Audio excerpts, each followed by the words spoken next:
Plus TV, safety for all. السلام عليكم ورحمة الله وبركاته. الحمد لله رب العالمين والعاقبة للمتقين والصلاة والسلام على رسوله الأمين وعلى آله وصحبه أجمعين. أما بعد، قال الله تبارك وتعالى في كلامه المجيد والفرقان الحميد: فأعوذ بالله السميع العليم من الشيطان الرجيم. ظهر الفساد في البر والبحر بما كسبت أيدي الناس ليذيقهم بعض الذي عملوا لعلهم يرجعون. عزت مآب امیر جمعیت اہل حدیث تلنگانہ و خازن جمعیت اہل تلنگانہ اور فضیلت الشیخ نور الدین عمری حفظہ اللہ، شیخ فیاض محمدی حفظہ اللہ، اور یہاں کے ارکان جمعیت، علماء اکرام، حاضرین، بزرگوں، نوجوان ساتھیوں، پیارے بچوں، اسلامی ماں اور بہنوں، اس اللہ رب العالمین کا بے انتہا فضل و احسان ہے کہ جس نے ہمیں یہ توفیق بخشی کہ ہم اس کے دین کی خاطر، اس کے دین کے نام پر اللہ تبارک و تعالیٰ کا ڈر اپنے دل میں پیدا کرنے کے لیے، اس کی یاد کرنے کے لیے، اپنے دل پر لگے زنگ کو صاف کرنے کے لیے یہاں اس کی توفیق سے جمع ہوئے ہیں۔ اللہ کے نبی محمد صلی اللہ علیہ وسلم پر بے شمار درود و سلام نازل ہو، اور آج کا موضوع خطاب آپ کے سامنے جو مجھے پیش کرنا ہے وہ ہے گناہوں سے بچو۔ ابھی جو فاضل مقرر جناب قاری حافظ فیاض محمدی حفظہ اللہ نے جس عنوان پر خطاب کیا، ویسے آپ کا خطاب نہیں تھا، صرف آپ کی قرات تھی۔ اللہ جزائے خیر دے شیخ محترم کو کہ آپ کو بالکل اجلاس میں آنے سے 10 منٹ پہلے کہا گیا آپ کو کہ آپ کو خطاب کرنا ہے، چونکہ ایک فاضل مقرر جناب سید واجد حسن مدنی حفظہ اللہ طبیعت کی ناسازگی کی وجہ سے وہ شریک نہ ہو سکے۔ اللہ تبارک و تعالیٰ انہیں صحت کاملہ عطا فرمائے۔ آپ نے جو عنوان پر خطاب کیا، آپ کا عنوان اور میرا عنوان تھوڑا سا مختلف ہے۔ آپ کا عنوان تھا کہ نیکیوں کی حفاظت، وہ کون سے گناہ ہیں جس سے نیکیاں ضائع ہو جاتی ہیں، لیکن میرا خطاب ہے گناہوں سے بچو۔ سب سے پہلے اس عنوان کو سمجھتے ہیں، گناہ سے بچنا کہا گیا، قرآن میں اور حدیث میں اسی لفظ کا استعمال ہوا۔ اللہ تبارک و تعالیٰ نے قرآن مجید کے اندر کہا: ان تجتنبوا کبائر ما تنہون عنہ نکفر عنکم سیئاتکم، کہ اگر تم بڑے بڑے گناہوں سے بچو گے تو ہم تمہارے چھوٹے چھوٹے گناہوں کو درگزر کر دیں گے۔ تو یہاں اللہ تبارک و تعالیٰ نے بچنے کا لفظ استعمال کیا، اور اسی طرح دوسرے مقام پر اللہ تبارک و تعالیٰ نے کہا: فَلْيَحْذَرِ الَّذِينَ يُخَالِفُونَ عَنْ أَمْرِهِ ان تصیبہم فتنۃ او یصیبہم عذاب علیم۔ ان لوگوں کو بچنا چاہیے، ڈرنا چاہیے جو اللہ کے نبی کی مخالفت کرتے ہیں، مخالفت سے باز آنا چاہیے۔ کیوں؟ اس لیے کہ ہو سکتا ہے کہ وہ کسی فتنے میں یا کسی بڑے عذاب میں مبتلا ہو جائیں، انہیں ڈرنا چاہیے، اس فتنے سے بچنا چاہیے۔ اور اللہ کے نبی صلی اللہ علیہ وسلم نے حدیث کے اندر کہا: اجتنبوا السبع الموبقات، 7 ہلاک کرنے والے گناہوں سے بچو۔ تو آپ دیکھیں قرآن میں بھی اللہ تبارک و تعالیٰ نے بچنے کا لفظ استعمال کیا، اور احادیث میں بھی اللہ کے نبی صلی اللہ علیہ وسلم نے بچنے کا لفظ استعمال کیا۔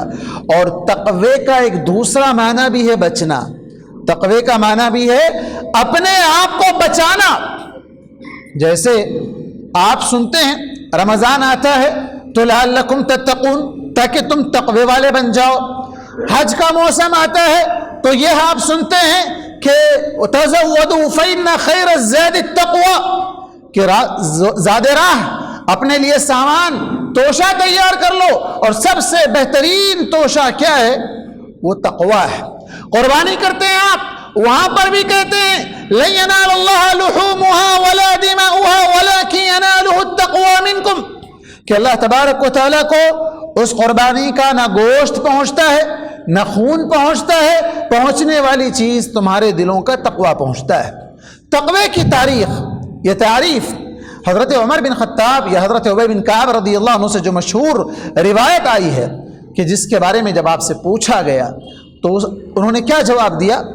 کہا کہ تقوی اس کو اگر جاننا ہو تو جب آپ جنگل میں جائیں گے، جنگل میں چار طرف سے کانٹی دار جھاڑ ہے، اگر آپ اس میں ڈائریکٹ گھس جائیں گے تو آپ کے کپڑے پھٹ جائیں گے، آپ کے کپڑے پھٹ جائیں گے، آپ زخمی ہو جائیں گے۔ آپ جس طرح وہاں اپنے آپ کو بچا کر بیچ سے نکل کر جانا چاہتے ہیں تاکہ کوئی کانٹا آپ کے کپڑے کو نہ لگے، آپ کے جسم پر کوئی زخم نہ آئے، کیوں؟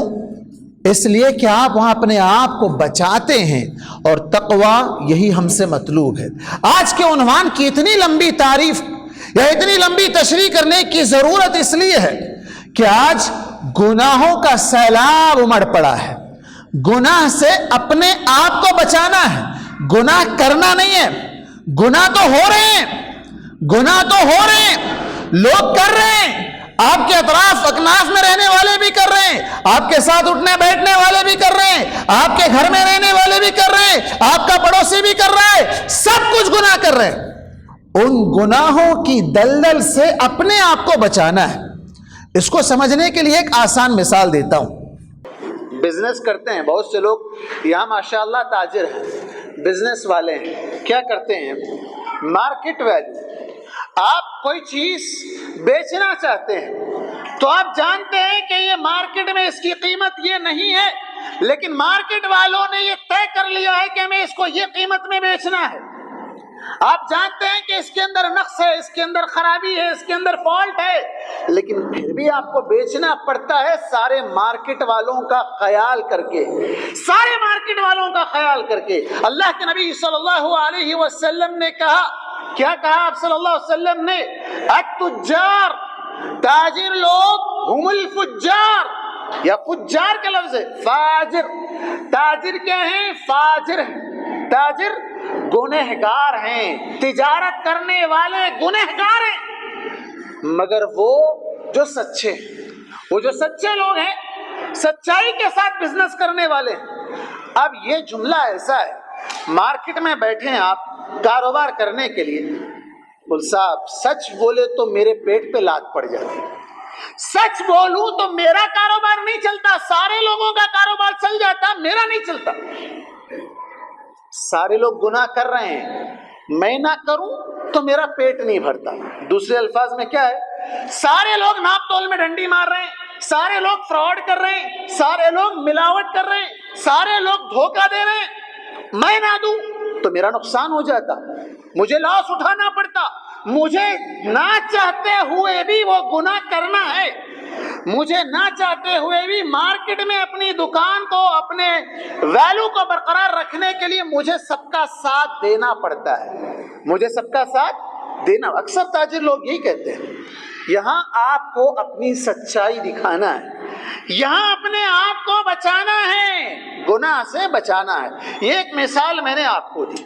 اب آئیے ایک مثالیں ہم گناہوں کی دیکھتے چلتے ہیں، چونکہ جیسے میں نے کہا گناہوں کا بازار لگا ہوا ہے، اور اس بازار میں ہم روزانہ ٹہلتے ہیں، روزانہ ہمارا آنا جانا رہتا ہے، ہم وہاں سے گزرتے رہتے ہیں، لیکن اس گناہ سے اپنے آپ کو بچانا ہے۔ ابھی جو موسم چل رہا تھا ہمارے اسٹیٹ میں، آپ جانتے ہیں معبودان باطلہ یا بت پرست قوم جن کے پاس ایک تہوار گزرا ابھی، اور وہ اس تہوار کو بڑے جوش و خروش سے انہوں نے منایا ہے، وہ ان کا اپنا مذہب ہے، لیکن یہاں کتنے ایسے مسلمان بھی تھے جو اس تہوار میں گنگا جمنی تہذیب کا نام لے کر انہوں نے بھی اس کو اپنایا، انہوں نے بھی وہ کام کیے۔ جانتے ہیں یہ کیا ہے؟ شرک، وہ کیا تھا؟ شرک تھا. وہ گنگا جمنی تہذیب کا نام نہیں ہے. وہ شرک ہے. وہ شرک جس کو اللہ تعالیٰ کبھی معاف نہیں کرتا. وہ ایسا گناہ ہے جس کو کبھی اللہ تبارک و تعالیٰ معاف نہیں کرتا. اس کے علاوہ چاہے تو دوسرے گناہوں کو معاف کر دے. اب ایسے ماحول میں اپنے آپ کو بچانا ہے.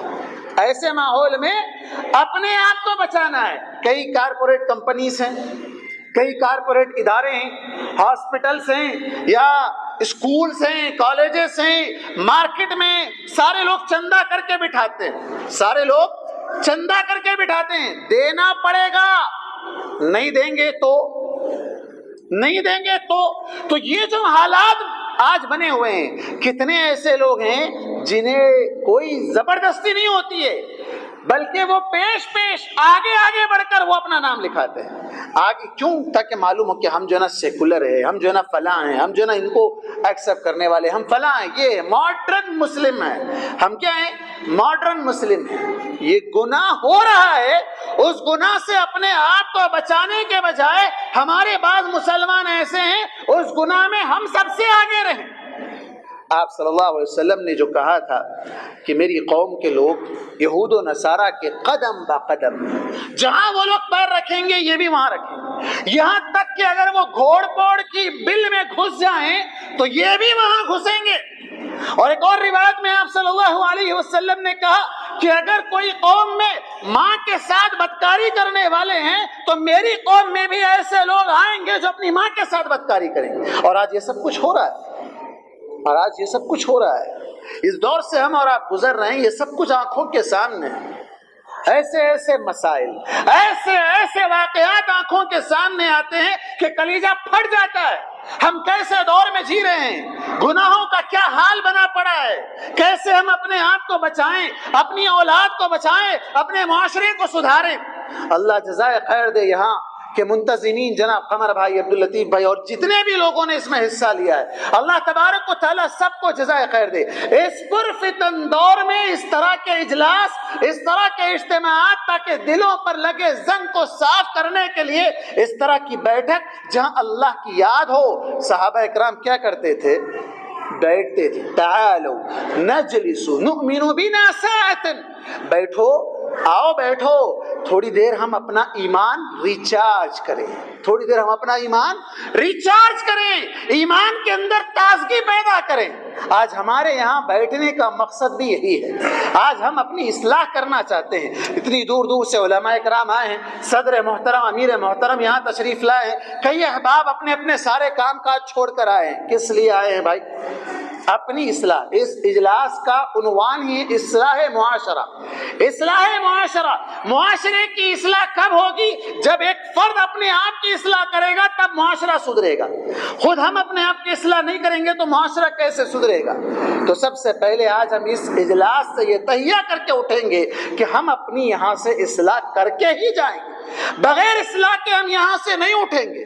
اور اس کے لیے اللہ سے توفیق بھی مانگیں گے کہ اللہ تبارک و تعالی ہمیں اس کی توفیق عطا فرمائے. آئیے دوسری بات کی طرف ہم آگے بڑھتے ہیں, اور وہ ہے ریاکاری کا گناہ. اس سلسلے میں بھی شیخ نے کہا, ریاکاری کے سلسلے میں آپ ابھی دیکھ رہے ہیں ایک حاجی صاحب حج پر نکلے ہیں, شہاب چتور کے نام سے مشہور ہیں, لاکھوں لوگ ان کے فین ہیں. کون سا بڑا کام کر دیے بھائی, اتنے لوگ فین بن گئے.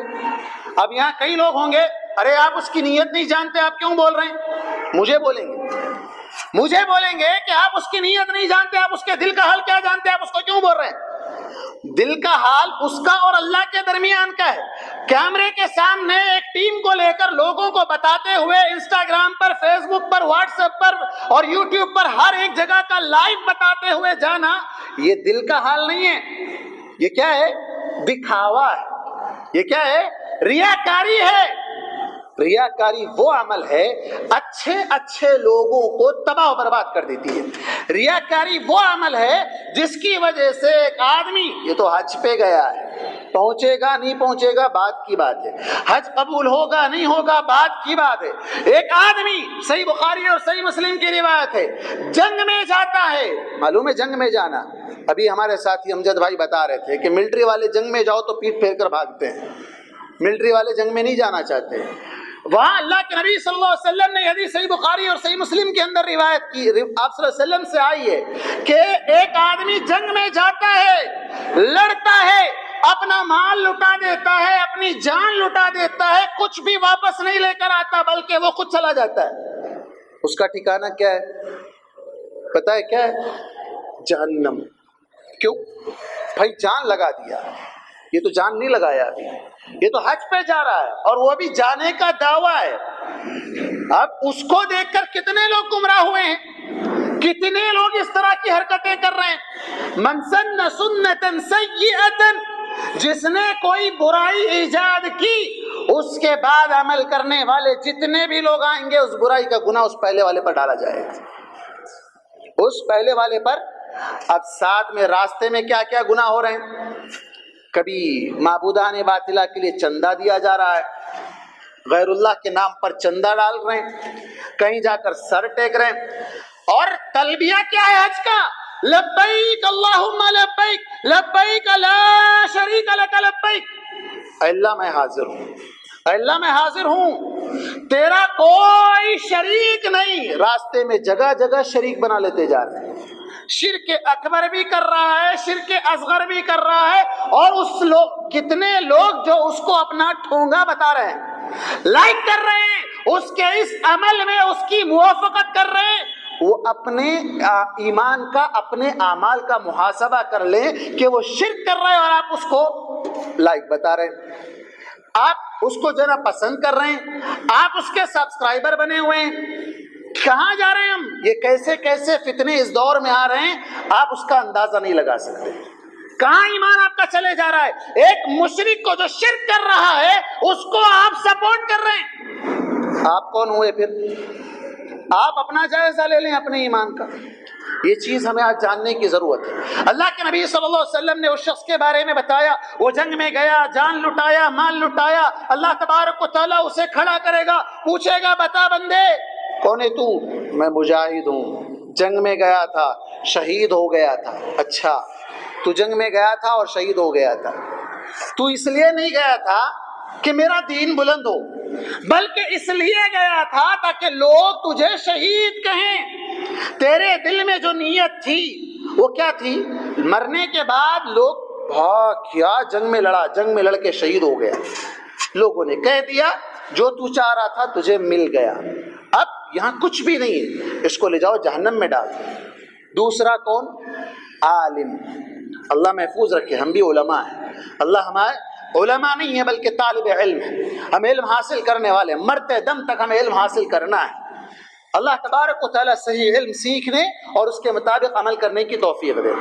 عالم جو زندگی بھر اپنی خدمت دین میں لگا دیا، پڑھنے میں عمر چلی گئی، بڑے ہوئے تو پڑھانے میں چلی گئی، سارا عمر کا ایک بڑا حصہ دین کے لیے چلا گیا.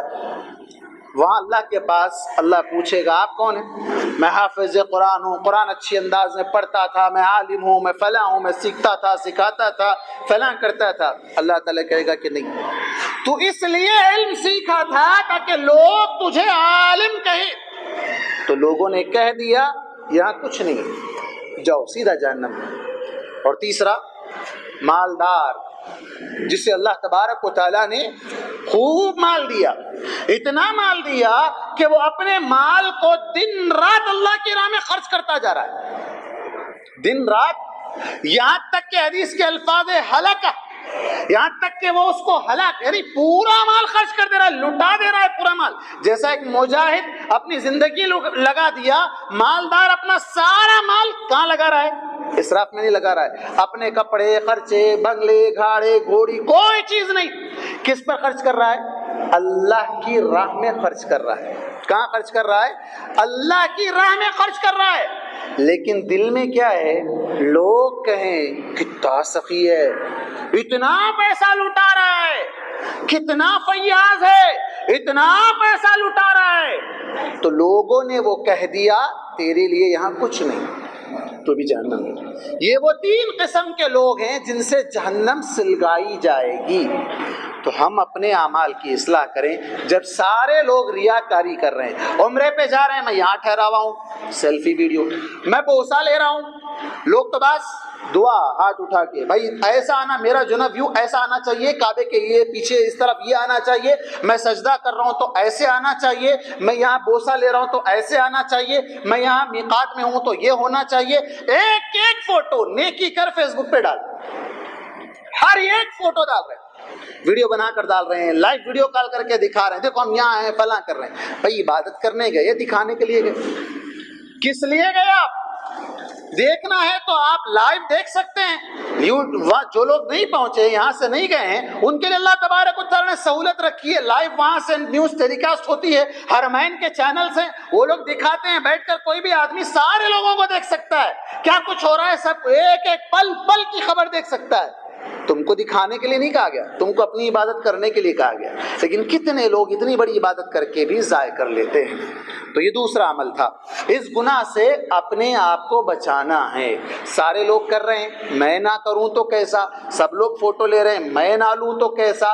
تو مجھے بھی لینا ہے. یہ سارے کام سے اپنے آپ کو بچانا ہے. تیسرا کام،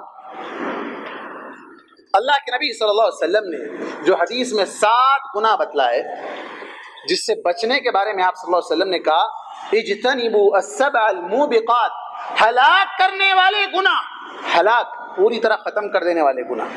وہ 7 میں نمبر 1 شرک، نمبر 2 السحر، جادو. آج مسلمانوں کے گھروں میں، معاف کرنا، کتاب و سنت پر عمل کرنے کا دعویٰ کرنے والوں کے گھروں میں،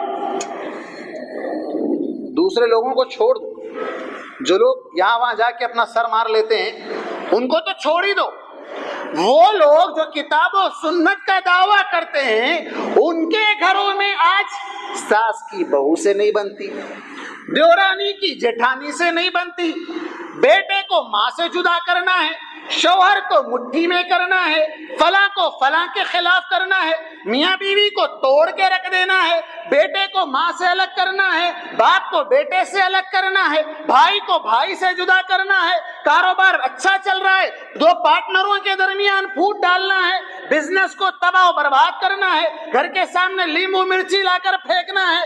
کیا کر رہے ہیں؟ کیسی کیسی تعویذیں، کیسے کیسے پلید اعمال آج کا مسلمان کر رہا ہے. ہندو بھی شرما جائے، کیسا مسلمان. کتنی مسلم خواتین اس اسٹیٹ کی یہ بات کر لیں، چاہے یہاں کی ہو چاہے حیدرآباد کی ہو، اسی اسٹیٹ کی اگر آپ بات کر لیں، کتنی مسلم خواتین جو غیروں کے پاس جا کر برقعے میں جا کر جادو کرتی ہیں، کرواتی ہیں. کتنی مسلم خواتین ہیں. جادو جو ایسا گناہ ہے جس سے کفر ہو جاتا ہے. جب اللہ تبارک و تعالیٰ نے آزمائش کے طور پر 2 فرشتوں کو بھیجا تھا تو کیا کہا گیا کہ اس سے فلا تکفر، یہ سیکھنے سے کفر ہوگا، جو سیکھے گا وہ کافر ہو جائے گا، وہ اللہ کا منکر ہو جائے گا، اللہ کی تقدیر کا منکر ہو جائے گا. اور اس کی سزا اسلامی شریعت میں کیا رکھی گئی؟ جادو کرنے اور کرانے والے کو قتل کرنے کی سزا رکھی گئی. کیوں؟ اس لیے کہ اس سے معاشرے میں فساد پھیلتا ہے، فساد بڑھتا ہے، اختلافات بڑھتے ہیں، لڑائی جھگڑے ہوتے ہیں، قتل و غارت گری کی نوبت آتی ہے، تباہی و بربادی عروج پر پہنچ جاتی ہے. کس سے؟ جادو سے. اور آج یہ گناہ عام ہو گیا ہے. حیدرآباد میں، بلکہ کہیں کا بھی اگر آپ جائزہ لیں تو آج 2 طرح کی بیماریوں میں بہت زیادہ اضافہ ہوا ہے. ایک جسمانی بیماریاں، بلڈ پریشر، شوگر، بچوں کو ہو رہا ہے. پہلے بوڑھے لوگوں کو ہوتا تھا 70-80 میں جانے کے بعد. بچوں کو شوگر ہو رہا ہے، بلڈ پریشر ہو رہا ہے، عجیب بیماریاں ہو رہی ہیں، عجیب بیماریاں ہو رہی ہیں. بچے بوڑھے کچھ نہیں، سب کو ہو رہی ہیں. یہ جسمانی بیماریاں. اور یہ روحانی بیماریاں جس کا تعلق روح سے، شیطانی چکروں میں پڑھ کر، جادو وغیرہ کروا کر ایک دوسرے کے خلاف. کتنے گھرانے ایسے ہیں جہاں پر یہ جادو کی وجہ سے گھروں کا ماحول، ان کا امن، ان کا سکون غارت ہو کر ہے. کتنے لوگ پریشان ہیں اس سلسلے میں. جادو کرنے والے کا کیا جاتا ہے؟ تھوڑا سا معاوضہ لیتا ہے، گھروں کو تباہ و برباد کر دیتا ہے. بچنا ہے اس گناہ سے، اس گناہ سے اپنی ماں بہنوں کو بچانا ہے۔ اگر آپ کی بیٹی کسی کی بہو بن کر گئی ہے، کسی کی دیورانی بن کر گئی ہے، کسی کی ننند وہ بن رہی ہے، کسی کی جٹھانی وہ بن رہی ہے، کسی کی بیوی وہ بن رہی ہے، اسے صبر کی تلقین کریں، اسے تقدیر پر ایمان سکھائیں، اسے ہر چیز اسلام کے مطابق سکھائیں۔ ورنہ کتنے معاشرے میں پڑوسن ایسے ملیں گی، ارے تمہارے ساتھ ایسا ہو رہا، چلو میں ایک آدمی کے پاس لے کے جاتی ہوں، انہوں پورا معاملہ سیٹ کر دیتے۔ اب یہ جاتی کہاں، ساس کو بھی نہیں معلوم، شوہر کو بھی نہیں معلوم، کسی کو نہیں معلوم کہاں جانا ہے، نہیں وہ پڑوسن کے ساتھ ذرا ڈاکٹر کے پاس جانا ہے، فلاں کے پاس جانا ہے، ان کے پاس جانا ہے، جھوٹ بول کر جادوگروں کے پاس پہنچ کر جادو کرواتی ہیں۔ آپ کی بیٹی ہے، کتاب و سنت پر عمل کرنے آپ کا دعویٰ ہے، داڑھی ہے، کرتا پائجامہ ہے، آپ قرآن، نماز، تہجد سب کچھ کر رہے ہیں، لیکن آپ نے اپنے بچوں کو یہ چیز نہیں سکھائی، جس کا نتیجہ کیا ہو رہا ہے، اس کے آس پاس اس کے ساتھ رہنے والے، اور آج کل یہ جو فون ہیں جہاں پر بے شمار قسم کے ایسے کالے کرتوت کرنے والے لوگوں کے نمبرات پھیلائے جاتے ہیں، ان کے ایڈ دیے جاتے ہیں، بسوں میں تک لگایا جاتا ہے، عامل ہے وہ سارے مذاہب کا علاج کرنے والا ہے، ہر جگہ ایڈ لگایا جاتا ہے۔ یہ سارے لوگوں سے اپنے آپ کو بچائیں، اپنے ایمان کی حفاظت کریں۔ اور اسی طرح تیسرا گناہ جس سے ہم اور آپ کو بچنا ہے، وہ بھی بہت عام ہو گیا، وہ کیا ہے؟ قتل۔ قتل بہت عام ہو گیا۔ اللہ کے نبی صلی اللہ علیہ وسلم نے قیامت سے پہلے کے جو پیشن گوئیاں دی ہیں، ان میں سے ایک پیشن گوئی کیا ہے؟ یکثر الحرج، حرج عام ہو جائے گا۔ کیا حرج ہے؟ القتل، القتل، قتل عام ہو جائے گا۔ ہم کہاں قتل کر رہے ہیں؟ ہم کہاں قتل کر رہے ہیں؟ نوجوان بچے شادی سے پہلے گناہ کر رہے ہیں، قتل کر رہے ہیں، شادی کے بعد فیملی پلاننگ کر رہے ہیں، قتل کر رہے ہیں، اختلافات، لڑائی جھگڑے، آج کل اتنی معاملات، لوگ اتنے دلیر ہو گئے کہ ماں کا گلا کاٹ دے رہے ہیں، بچوں کا گلا کاٹ دے رہے ہیں، باپ کو گاڑ دے رہے ہیں، بھائیوں کو قتل کر رہے ہیں، معمولی پارکنگ میں لڑائی جھگڑا ہو گیا، قتل غارت گری کی نوبت آ رہی ہے، چھوٹی چھوٹی بات پر قتل۔ اللہ کے نبی صلی اللہ علیہ وسلم نے کیا کہا تھا؟ اس زمانہ ایسا آئے گا کہ قاتل کو نہیں معلوم کیوں قتل کیا، مقتول کو نہیں معلوم کیوں اسے قتل کیا گیا۔ یہ وہ زمانہ ہے۔ قتل کرنے والا، نہیں مجھے نہیں معلوم میں قتل کر دیا، غصے میں آ کے مجھے نہیں معلوم میں قتل کرنا نہیں چاہ رہا تھا، بس ہو گیا، ہو گیا۔ قتل بہت بڑا گناہ ہے۔ کیا گناہ ہے؟ قرآن اللہ تبارک و تعالی نے فرمایا وَمَن يَقْتُلْ مُؤْمِنًا مُتَعَمِّدًا فَجَزَاؤُهُ جَهَنَّمَ خَالِدًا فِيهَا، جو کوئی مومن کو قتل کرے اس کا ٹھکانہ ہمیشہ کے لیے جہنم، ہمیشہ کے لیے۔ قرآن کی آیت ہے سورہ نساء کی، وَمَن يَقْتُلْ مُؤْمِنًا مُتَعَمِّدًا فَجَزَاؤُهُ جَهَنَّمَ خَالِدًا فِيهَا، ہمیشہ وہاں رہے گا وہ، ہمیشہ۔ اچھا، تو اس آیت میں مومن کے بارے میں کہا گیا، اگر کوئی مومن نہیں ہے تو اللہ کے نبی صلی اللہ علیہ وسلم نے کہا جس نے کسی معاہد کو جو مسلمانوں کے ساتھ کمپرمائز کر کے زندگی گزار رہا ہے، سیکولر آدمی ہے، دیگر مذاہب پر عمل کرنے والا ہے، اسلامی شریعت اگر ہو تو وہاں وہ اپنا جزیہ دے کر زندگی گزارنے والا ہے، ایسے آدمی کو اگر کوئی مسلمان قتل کر دے تو وہ جنت کی خوشبو بھی نہیں پائے گا، جنت کی خوشبو بھی نہیں پائے گا۔ یہ دوسرا آدمی ہے، اپنا نہیں ہے، دوسرا آدمی ہے، اس کو قتل کرنے پر جنت کی خوشبو بھی نصیب نہیں ہوگی۔ تو یہ قتل بھی بہت عام ہو گیا ہے۔ کون سا ایسا دن آج گزر رہا ہے جو ہمارے اطراف و اکناف میں قتل کی نوبت نہ آتی ہو؟ کہ قتل بہت عام ہو گیا ہے، اس سے ہمیں بچنا ہے۔ عام طور پر انسان جب غصے میں آتا ہے تو یہ سمجھتا ہے کہ سامنے والا راستے کا کانٹا ہے، اس کو ہٹا دو، قتل کر دو، معاملہ ختم ہو جائے گا۔ نہیں ختم ہوگا۔ کیوں؟ اس لیے کہ قتل کی سزا اللہ تبارک و تعالی نے کیا رکھا؟ قتل کے بدلے قتل۔ اسلام میں کیا ہے؟ قتل کے بدلے قتل۔ کیوں کہا؟ اللہ تبارک و تعالی نے کہا وَلَكُمْ فِي الْقِصَاصِ حَيَاتٌ يَا أُولِي الْأَلْبَابِ۔ قصاص کس کو کہتے ہیں؟ قتل کے بدلے قتل کرنے کو قصاص کہا جاتا ہے۔ اللہ تبارک و تعالی نے کہا کہ اس قصاص میں زندگی ہے۔ زندگی کیسے؟ آپ بولیں گے کہ زندگی کیسے؟ اس لیے کہ جب قتل کرنے والا قاتل کسی کو قتل کرنا چاہتا ہے تو قتل کرنے سے پہلے اس کے سامنے یہ سزا متعین ہوتی ہے کہ اس کے بدلے مجھے بھی قتل کیا جائے گا، لہٰذا وہ اس کو قتل نہیں کرے گا، بدلے میں اس کو قتل نہیں کیا جائے گا، دونوں کی زندگی بچ گئی، دونوں کو بھی وَلَكُمْ فِي الْقِصَاصِ حَيَاتٌ، دونوں کو اللہ تبارک و تعالیٰ نے زندگی دی۔ اور چوتھا گناہ ہے اکل الربا، سود کھانا۔ یہ تو صاحب جسے اللہ محفوظ رکھے وہی محفوظ ہے۔ آج کے دور میں میں سمجھتا ہوں کہ شاید ہی ہزاروں میں ایک، لاکھوں میں ایک ملے گا جو اس سود کی بلا سے محفوظ۔ کیا کریں گے؟ اس کے بغیر بزنس نہیں ہو سکتا۔ کیا کریں گے؟ گھر کی ضروریات ہے، اب سامان تو لینا ہے، 0% EMI پر تو چل رہا ہے، اب وہ کیا لے رہا ہے؟ ٹیکس کے نام پر لے رہا ہے، پینالٹی کے نام پر لے رہا ہے، لینا تو ہے، اور کیش بیک آ رہا ہے، پھکٹ میں مل رہا ہے تو کیوں چھوڑو، وہاں سے بھی لینا ہے، ہر چیز آمد در گھسیٹ، جہاں سے جو مل رہا ہے لیتے جاؤ۔ اور کتنے مسلم خواتین ہیں، ابھی پرسوں ایک رپورٹ آئی ہے کہ پڑوسی ملک بنگلہ دیش میں 25 لاکھ ایسی خواتین ہیں جو فیکٹریوں میں کام کر کے اس ملک کا نام روشن کر رہی ہیں۔ ہمارے ملک کا کیا حال ہے؟ ہمارے ملک کا کیا حال ہے؟ جاب نہیں ہے وہ ایک الگ مسئلہ ہے، لیکن کتنی ہماری ہی ایسی خواتین ہیں جو بینک میں فکس ڈپازٹ کروا کر مہینہ ہونے کے ساتھ ہی پہنچ جاتی ہے، صاحب آیا کیا آیا؟ انٹرسٹ اترا کیا؟ سود آیا کیا؟ کتنے ایسے گھرانے ہیں، بچہ پیدا ہوتا ہے اس بچے کے نام پر بینک میں جمع کروا دیتے ہیں، اور بالخصوص بچی کے نام پر جمع کرواتے ہیں تاکہ اس کی شادی میں جہیز دینے کے لیے وہ سود کا پیسہ کام آ سکے۔ وہ شادی ہوتی نہیں، کیوں؟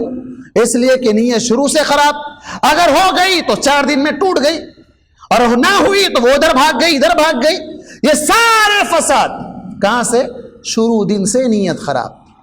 یہ ہے آج اکل الربا، سود کھانا۔ اللہ کے نبی صلی اللہ علیہ وسلم نے کہا تھا ایک زمانہ ایسا آئے گا جس وقت آدمی اس بات کی کوئی پرواہ نہیں کرے گا کہ پیسہ کہاں سے آ رہا ہے، بس حلال سے آ رہا ہے حرام سے آ رہا ہے، آنے دو، جو آ رہا ہے وہ آنے دو، بس کہاں سے آ رہا ہے اسے کوئی لینا دینا نہیں ہے۔ اور مال یتیم، یتیم کا مال کھانا۔ یتیم کا مال عام طور پر کون کھاتے ہیں؟ یتیم کس کو کہتے ہیں؟ جس کے ماں باپ یا ماں یا باپ دونوں میں سے ایک گزر جائے تو اس کے قریبی رشتہ دار ہی کھا جاتے ہیں، اس کے قریبی رشتہ دار ہی، اس کے چچا ہے، تایا ہے، پھوپیاں ہیں، خالائیں ہیں، ماموں ہیں، نانا ہے، دادا ہے یا پڑوسی ہے، یہی لوگ کھا جاتے ہیں۔ دور والے کو پتہ نہیں ہے یتیم ہے، اس کے پاس کیا پراپرٹی ہے، کتنا پیسہ ہے، نہیں معلوم، جو قریبی لوگ ہیں وہی لوگ کھا جاتے ہیں۔ سزا کیا بتائی گئی؟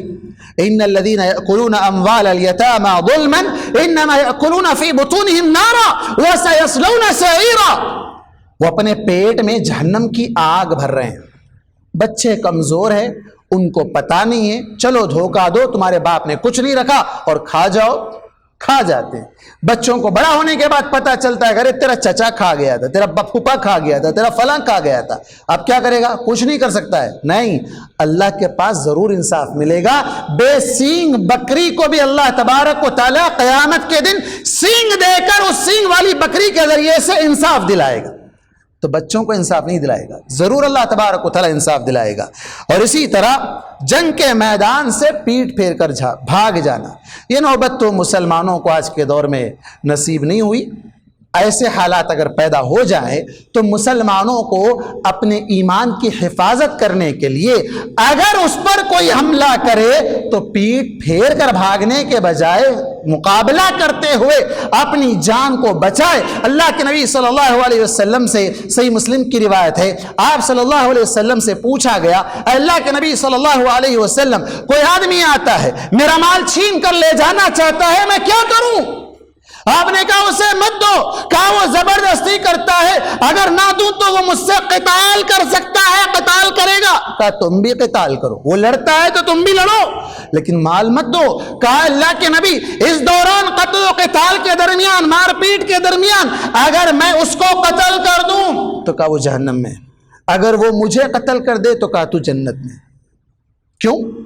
اسلام ہمیں بزدلی نہیں سکھاتا ہے، اسلام ہمیں، بلکہ اسلام ہی نہیں، دنیا کا ہر ملک، دنیا کا ہر قانون، دنیا کا ہر کورٹ یہ آپ کو حق دیتا ہے کہ سیلف ڈیفنس، آپ اپنی حفاظت کے لیے اپنا احتیاطی اقدامات آپ کریں، لیکن اگر پیٹ پھیر کر بھاگ جاتے ہیں تو آپ دنیا میں بھی بزدل مانے جائیں گے اور آخرت میں بھی یہ بڑا کبیرہ گناہ مانا جائے گا۔ اور اس کے بعد وَقَذْفُ الْمُحْسِنَاتِ الْمُؤْمِنَاتِ الْغَافِلَاتِ، بھولی بھالی مومنہ عورتوں پر تہمت لگانا، زنا کی، برائی کی تہمت لگانا۔ ہاں وہ بچی وہاں جا کے آ رہی، کیا کر کے آئی کہ نہیں معلوم، بولنا آسان ہے، پتہ نہیں ہر ایک کے الگ الگ مسئلے۔ ویسے آج کا فتنوں کا دور ہے، لیکن پھر بھی ہمیں اپنی زبان کو بند رکھنا ہے، پھر بھی ہمیں اپنی زبان کو بند رکھنا ہے، کسی کے بارے میں بدگمانی نہیں کرنا ہے، اچھا گمان رکھنا ہے، اگر وہ برا کرے تو اس کی برائی اس کے ساتھ، لیکن اگر وہ برا نہ کرے اور آپ نے اس پر برائی کی تہمت لگا دی، تہمت تو تہمت، آج کل واٹس ایپ کا دور ایسا ہے، کسی کے بارے میں کوئی بھی بات پھیلا دو اور اس کے بعد وہ بات پھیلتی جاتی ہے، پھیلتی جاتی ہے۔ اور ایک بات اور یاد رکھے، گناہی کے سلسلے میں اللہ کے نبی صلی اللہ علیہ وسلم نے کہا تھا بِحَسْبِ امْرِئٍ مِّنَ الشَّرِّ أَن يَحْقِرَ أَخَاهُ الْمُسْلِمِ، آدمی کے برا ہونے کے لیے یہی کافی ہے کہ وہ اپنے مسلمان بھائی کو حقیر سمجھے۔ کیا ہے اس کی کیا حیثیت ہے، کیا ہے اس کو؟ یہ ایک تو ہے کہ انسان کے پاس خوبصورتی اللہ نے دی ہے تو جس کے پاس خوبصورتی نہیں ہے اس کو حقیر سمجھے، طاقت اللہ نے دی ہے تو کمزور کو حقیر سمجھے، علم اللہ نے دیا ہے تو جاہل کو حقیر سمجھے، اللہ تبارک و تعالیٰ نے اولاد دیا ہے تو بے اولاد والے کو حقیر سمجھے، اللہ نے مال دیا ہے تو جس کے پاس مال نہیں ہے اس کو حقیر سمجھے۔ اسی طرح کوئی عبادت گزار بندہ عبادت کر رہا ہے، نماز پڑھ رہا ہے، روزے رکھ رہا ہے، حج کر رہا ہے، سب کچھ کر رہا ہے، بڑا متقی ہے اپنی جگہ، کوئی آدمی کسی سے گناہ ہو گیا، کسی سے گناہ ہو گیا، انہیں ایسا آدمی اس کے ساتھ، تو یہ جو حقارت والی بات ہے، اللہ کے نبی صلی اللہ علیہ وسلم نے کہا کہ یہ اپنی جگہ جتنا بھی بڑا متقی ہو اس سے بھی زیادہ برا ہے۔ کیوں؟ کیونکہ اسلام ہمیں یہ سکھاتا ہے کہ گناہ سے نفرت کرو، گنہگار سے نفرت مت کرو۔ دلیل کیا ہے؟ آئیے صحابہ کرام، بلکہ خود اللہ کے نبی صلی اللہ علیہ وسلم کے دور کی دو دلیلیں ہیں، بلکہ ایک دلیل دے کر میں اپنی بات کو آگے بڑھاتا ہوں چونکہ وقت نہیں ہے۔ آپ صلی اللہ علیہ وسلم کے دور میں ایک عورت زنا کر بیٹھی، گناہ کر بیٹھی، گناہ کا احساس اسے بار بار رلاتا رہا، وہ اللہ کے نبی کے پاس آتی ہے اور آ کر کہتی ہے اللہ کے نبی مجھ سے گناہ ہو گیا، مجھے پاک کیجیے۔ آپ کہتے ہیں شاید یہ بہک گئی ہے، اس کا دماغ ہٹ گیا ہے، یا نشے کی کوئی چیز اس نے استعمال کر لی ہے، نشے میں یہ شاید اس طرح کی بات کر رہی ہے، سونگھو اس کے پاس سے بدبو تو نہیں آ رہی ہے، کیا اس کا دماغ تو خراب نہیں ہو گیا ہے؟ ساری چیزیں ویریفائی ہونے کے بعد یہ بات سامنے آتی ہے کہ یقیناً اس نے گناہ کیا ہے۔ آپ صلی اللہ علیہ وسلم اس سے پوچھتے ہیں کہ تو حمل سے تو جا، اب یہ بچہ پیدا ہوا تب آنا۔ بچہ پیدا ہوتے ہی بھاگ کر آئی، بچہ پیدا ہونے کے لیے 9 مہینے کا ٹائم لگتا ہے۔ اللہ کے نبی صلی اللہ علیہ وسلم شاید بھول جاتے، آپ صلی اللہ علیہ وسلم شاید اس کو طلب نہ کرتے، وہ مدینہ چھوڑ کر کہیں بھاگ جاتی، نہیں گئی، مدینے میں ہی تھی۔ اللہ، اور اس سے بڑی بات، آپ صلی اللہ علیہ وسلم نے ایک صحابی رسول کو بلایا اور بلا کر کہا اس کو اپنے ساتھ لے جاؤ، وَأَحْسِنْ إِلَيْهَا، حدیث کے الفاظ ہے، اس کے ساتھ حسن سلوک کرو۔ تو اتنا بڑا گناہ کری، تو کیسی عورت ہے تو؟ نہیں، اس کے ساتھ حسن سلوک کرو۔ وہ لے جاتے ہیں، گھر میں رکھتے ہیں، 9 مہینے کے بعد وہ بچے کو لے کر اللہ کے نبی کی خدمت میں آتی ہے اور آ کر کہتی ہے اللہ کے نبی صلی اللہ علیہ وسلم میں ہی وہ عورت ہوں جس نے یہ بچے کو جنم دیا ہے۔ آپ صلی اللہ علیہ وسلم کہتے ہیں بچہ چھوٹا ہے، دودھ کا محتاج ہے، جاؤ اسے دودھ پلاؤ، جب وہ دودھ پینا چھوڑ کر معمول کی غذا پر آ جائے تب اسے لے آنا۔ کتنا ٹائم لگتا ہے؟ 2 سال۔ قرآن کی آیت کے مطابق 2 سال کا وقت، 30 شہر، 30 مہینے مدت حمل، اور یہ جو رضاعت کی جو عمر ہے 2 سال کے بعد وہ واپس آتی ہے، ہاتھ میں روٹی کا ٹکڑا بچے کے۔ 2 سال کا پیریڈ بہت لمبا ہے، چلے جاتی کہیں، بس جاتی کہیں، اسے کوئی یاد بھی نہیں کرتا، کوئی بلا بھی نہیں بھیجتا، کچھ بھی ہو سکتا تھا، نہیں، 2 سال کے بعد پھر آئی۔ اللہ کے نبی بچہ کھانے کے قابل ہو گیا۔ آپ صلی اللہ علیہ وسلم صحابہ کو حکم دیتے ہیں اس بچے کی پرورش کرو اور اسے لے جاؤ، باندھ کر اس کے اندر اس کے جسم کو کپڑوں سے باندھ دو تاکہ اس کا کوئی عیب، اس کی جسم کی بے پردگی نہ ہو۔ سزا دینے کے وقت بھی یہ حکم دیا جا رہا ہے اس کی بے پردگی نہ ہو، باندھ کر اسے پتھروں سے مار کر ہلاک کر دیا جائے۔ لے جاتے ہیں اللہ کے نبی صلی اللہ علیہ وسلم بھی وہاں موجود ہے۔ غالباً حضرت خالد بن ولید رضی اللہ عنہ کراہت محسوس کرتے ہیں، چھی چھی چھی کتنا گندا خون ہے۔ کیا کہا؟ گندا خون ہے، جو خون چھینٹے اچھل کر جو واپس آ رہے تھے پتھر مارنے پر، کہا کتنا گندا خون ہے۔ آپ صلی اللہ علیہ وسلم نے کہا لَقَدْ تَابَتْ تَوْبَةً لَوْ قُسِمَتْ بَيْنَ 70 أَهْلِ الْمَدِينَةِ لَوَسِعَتْهُمْ۔ اس نے اتنی سچی توبہ کی ہے کہ اگر اس کی توبہ کو مدینے کے 70 لوگوں میں بانٹ دیا جائے تو اس ایک عورت کی توبہ میں اللہ تبارک و تعالی مدینے کے 70 لوگوں کو بخش دے گا۔ اللہ اکبر۔ یہ ہے سچی توبہ۔ یہ کیا ہے؟ سچی توبہ۔ اور اس پورے واقعے میں ہمیں کیا درس ملا؟ کہ اس گنہگار سے نفرت کی تعلیم نہیں دی، اس کو حقیر سمجھنا، اس کو تانا دینا، اس کو ٹارچر کرنا، معاشرے میں اسے گرا ہوا سمجھنا نہیں۔ گناہوں سے بچنے کی ہمیں تلقین، اور گناہ اگر کسی سے ہو جائے تو توبہ کرتے ہوئے اللہ کی طرف وہ رجوع کرے، اس کا معاملہ اللہ اور اس کے درمیان ہے۔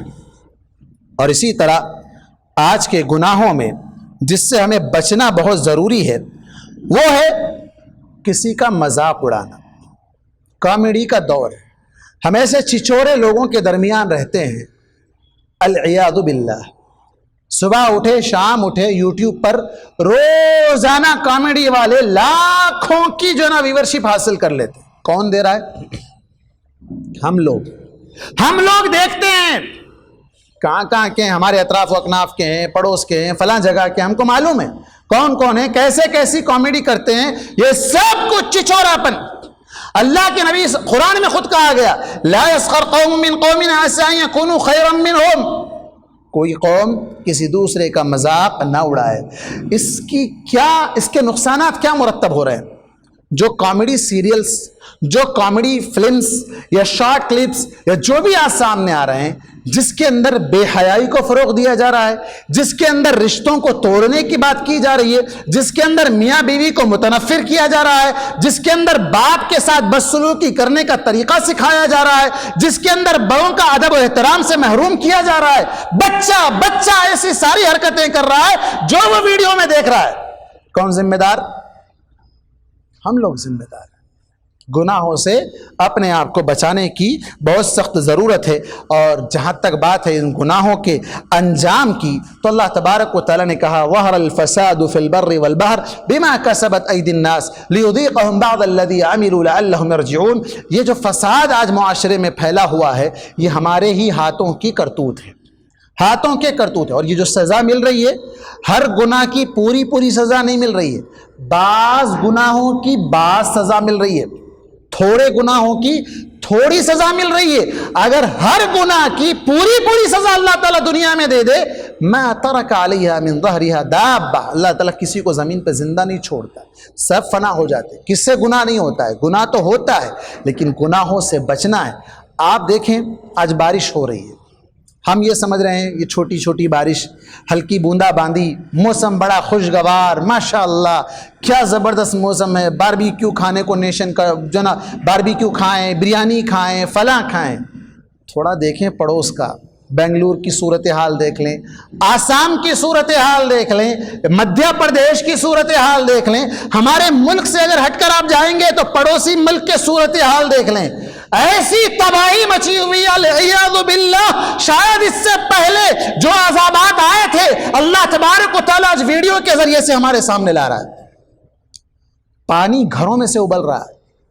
نوح علیہ السلام کی قوم کو جو ہلاک کیا گیا تھا، پانی زمین سے ابلتا تھا، اوپر سے بھی برستا تھا، لیکن آج جو ویڈیوز ہمارے سامنے آ رہے ہیں اوپر سے برستا ہوا نظر ہی نہیں آ رہا، ایک قطرہ بارش نہیں ہے، پانی ایسے ابل رہا ہے جس کا آپ اندازہ نہیں لگا سکتے۔ گھروں کے گھر، محلے کے محلے، گاؤں کے گاؤں صاف ہو گئے۔ کتنے لوگ مر گئے کوئی حساب نہیں. کون ڈھونڈے گا, کون جائے گا اس پانی میں جس کا لیول, گہرائی کا لیول اندازہ نہیں لگا سکتے. ایسے ایسے ویڈیوز, پہاڑوں کے طوفان آ رہے ہیں. پہاڑ کا طوفان کبھی دیکھا ہے آپ نے؟ دیکھیے پڑوسی ملک کی حالت دیکھیے. پہاڑ بڑے بڑے چٹان ہیں, کون ڈھکل رہا ہے؟ ایک پہاڑ, ایک چٹان ڈھکیلنے کے لیے کتنی محنت لگتی ہے. بڑے بڑے ہزاروں لاکھوں کی تعداد میں چٹان بہتے ہوئے آ رہے ہیں, بلڈنگوں کے بلڈنگاں روند کر لیول کر کے چلے جا رہے ہیں. گاڑیاں تو پوچھو ہی مت. ان سب عذابات کو دیکھ کر گناہ کرتے وقت احساس کرو کہ اللہ تبارک و تعالیٰ نے مجھے صحیح سلامت رکھا, مجھے زندگی دی, توبہ کرنے کا موقع دیا. ایسے عذابات سے اللہ تبارک و تعالیٰ نے مجھے بچایا ہے. مجھے اس گناہ کو اسی وقت چھوڑنا چاہیے اور اللہ تبارک و تعالیٰ سے مجھے توبہ کرنی چاہیے کہ اب تک جو گناہ کیا, پروردگار یہ تیرا رحم ہے کہ تو نے مجھے بخش کر نعمتوں سے نوازا, صحت سے نوازا, عذابات سے محفوظ رکھا, عزت کی پردہ پوشی کی, لوگوں کے سامنے میرا چرچا نہیں کیا, تو نے میری عزت کو بچا کے رکھا. پروردگار تیری کتنی نعمتوں کا شکر ادا کروں, آئندہ سے میں گناہ نہیں کروں گا. اللہ تبارک و تعالیٰ سے دعا ہے کہ پروردگار ہم تمام کو کہنے سننے سے زیادہ عمل کی توفیق عطا فرمائے. اللہ تبارک و تعالیٰ ہم تمام گنہگاروں کو اللہ تبارک و تعالیٰ گناہوں سے پاک کرے. پروردگار ہم تمام کو نیک اعمال میں لگنے, اپنے اعمال کی اصلاح کرنے کی توفیق عطا فرمائے. آخر میں شہری جمعیت اہل حدیث سدی پیٹ کے ذمہ داروں کا دل کی گہرائیوں سے ممنون و مشکور ہوں جنہوں نے مجھے اس زرین موقع پر یاد کیا اور مجھے موقع دیا. اگر وقت زیادہ ہو گیا تو میں اس کے لیے معذرت خواہ ہوں. جزاکم اللہ خیرا و احسن الجزاء. السلام علیکم ورحمۃ اللہ وبرکاتہ.